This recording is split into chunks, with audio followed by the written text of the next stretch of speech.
ये कहानी धनौरा नामक गांव की है। धनौरा वैसा गांव था जहां सुबह मुर्गा नहीं, पप्पू पंडित की बीवी की आवाज लोगों को जगाती थी। अरे ओ पप्पू, उठ जा, नहीं तो फिर प्रधान जी का खेत चरते चरते भैंस मर जाएगी। अरे भाग गया। और पप्पू पंडित जो पूरे गांव में सिर्फ इसलिए पंडित कहलाते थे क्योंकि एक बार संस्कृत की किताब खरीद ली थी। चारपाई पर करवट बदलते हुए बड़बड़ाते, अरे मैं आदमी हूं या बैल, रोज 4:30 बजे जगा देती है। लल्लन इसी गांव का रहने वाला प्रतिभावान आदमी है।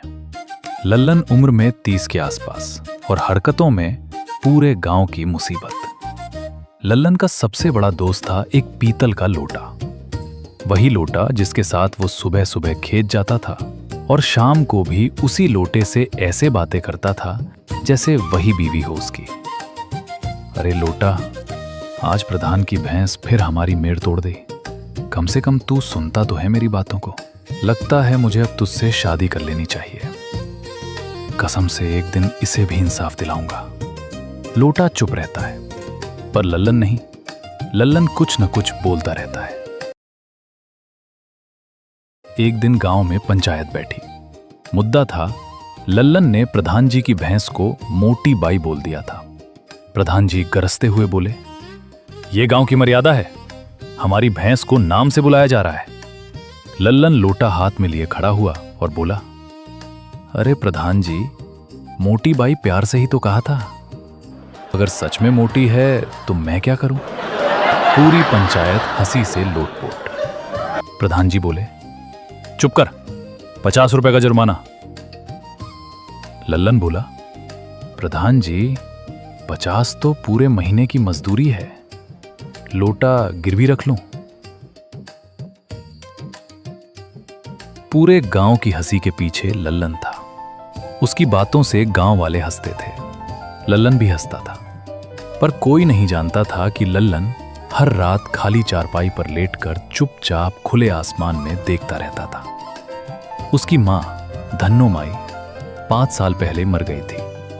पिता बचपन में ही चले गए थे। धन्नो माई मरते वक्त बोली थी, बेटा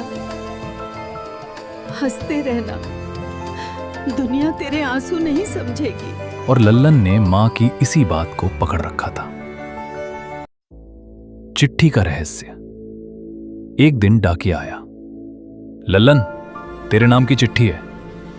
पूरे गांव में सन्नाटा। लल्लन के नाम कौन चिट्ठी भेजेगा? लल्लन ने कांपते हाथों से चिट्ठी खोली। अंदर लिखा था, लल्लन अगर ये चिट्ठी तुझे मिल रही है तो समझ ले, मैं अब इस दुनिया में नहीं हूं। तू मुझे ढूंढता रहा और मैं तुझे देखता रहा, तेरा बाप। लल्लन की हंसी वहीं मर गई। लल्लन उदास मन से चिट्ठी लिए गांव से बाहर चला गया। गांव में सबको लगता था कि लल्लन मां के मरने के बाद अनाथ हो गया है, पर सच ये था, उसका बाप राम सरन एक ईमानदार आदमी था। एक जमींदार के खिलाफ गवाही दी थी। नतीजा, झूठा इल्जाम, जेल और फिर गांव छोड़ना। राम सरन ने दूर शहर में मजदूरी की, बीमारी लगी और मरने से पहले अपने बेटे के नाम ये चिट्ठी लिखी। उस रात लल्लन खेत में बैठा, लोटा सामने रखा और लोटे से बोला, अरे लोटा, आज मजाक सूझ नहीं रहा। लल्लन अंदर से टूट चुका था। आज पहली बार गांव वालों ने लल्लन को रोते देखा। वो आज बहुत फूट फूट कर रोया। अगली सुबह फिर वही लल्लन अपने मजाकिया अंदाज में सुबह हुई। लल्लन फिर मजाक करने लगा। लल्लन पप्पू पंडित से बोला, पंडित जी, आज आपकी बीवी की आवाज बहुत कम थी, बीमार तो नहीं? पूरे गांव के लोग उसकी बात पर हंसने लगा, पर इस बार उस हंसी में कुछ चुभन सी थी। गांव का मिजाज बदलने लगा। धीरे धीरे गांव के लोगों ने समझा, लल्लन कोई जोकर नहीं, हमारी ढाल था दुख से बचने की। प्रधान जी ने खुद आकर कहा, लल्लन, आज से तू पंचायत का मेंबर। तो क्या अब मजाक बंद? मजाक अब और जरूरी है। एक दिन लल्लन ने अपने लोटे में चिट्ठी रखी और लिखा, पिताजी, मैं आज भी हंसता हूं। मां ने कसम दी थी। लल्लन मन ही मन बोला, मां तेरा बेटा टूटा नहीं। लल्लन भावुक होकर रुंधे गले से उसने चिट्ठी नदी में बहा दी।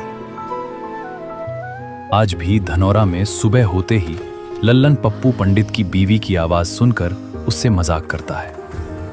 पर अब पूरा गांव जानता है, कुछ लोग जोकर नहीं होते, वो अपने दर्द की ढाल होते हैं।